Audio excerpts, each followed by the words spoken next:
Chapter 19. The next morning in school, rehearsal started on the play. Alvis, holding a plastic sword and shield, stood in front of his cardboard and chicken-wired dragon. Mr. Lace watched from behind the piano. "All right," Mr. Lace said. "Begin your speech, Alvis." Alvis took a deep breath. "Oh, you terrible monster. You scary thing of the... Alvis had forgotten the lines. "Dark," prompted Mr. Lace. "Dark!" Alvis exclaimed. "You scary thing of the dark, you scare us, no. No more," Mr. Lace prompted. "No more," Alvis exclaimed. "You will scare us no more. I am not. Afraid," Mr. Lace prompted.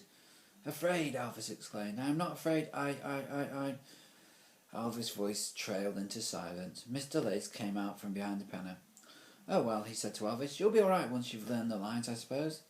Alvis put down his sword and shield and started bouncing the ball. Badoing, badoing. "I'm going to be the best actor in the world," Alvis said. "Yes," said Mr. Lace, sucking a pencil. "The whole class thinks that, don't we, class?" Everyone in the class said yes, Mr. Lace. Everyone, except Ruskin, that is. Ruskin didn't say yes, Alvis said. Mr. Lace looked at Ruskin. "Oh, but I'm sure he meant to say yes," Mr. Lace said. "Didn't you mean to say yes, Ruskin?" "No," replied Ruskin. "I didn't." "You didn't, Mr. Lace?" "No." "I think Alvis is the worst actor I've ever seen. He's just saying the words, but he's not feeling anything. I didn't believe a word of it." Silence. Mr. Lace stared at Ruskin.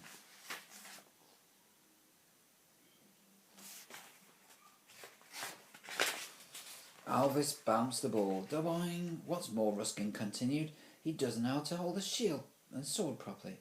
"Oh dear," Mr. Lace said. "Doboing. And he doesn't know how to breathe properly." "Oh dear," said Mr. Lace. Alvis was trembling with anger now. "Boing, boing, boing. And he doesn't speak properly," Ruskin said.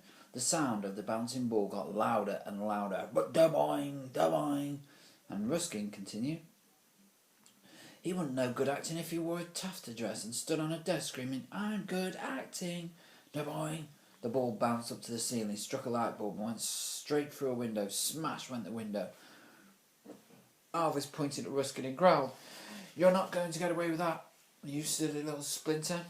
I'm going to smash your living room windows, your bathroom windows, your hallway windows. I'm going to even smash the glass in your silly glasses. I'm going to smash so much glass around you, you're not going to be able to walk without crunching." Now," said Mr. Lace, trying to calm Alvis down.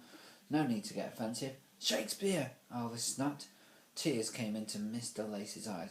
"Oh, the wondrous name, the bard of all time." "Shakespeare!" said Alvis. Mr. Lace fell to his knees and began to cry. "Oh, the joy of the thought, the fountains of emotion contained in that single name." "Shakespeare, Shakespeare, Shakespeare!" Alvis continued. Mr. Lace was lying on his back on the floor now, weeping so much his scarf became soggy with tears. "I'm going to get my football now," Alvis said, suddenly tired of tormenting Mr. Lace. Alvis left the classroom.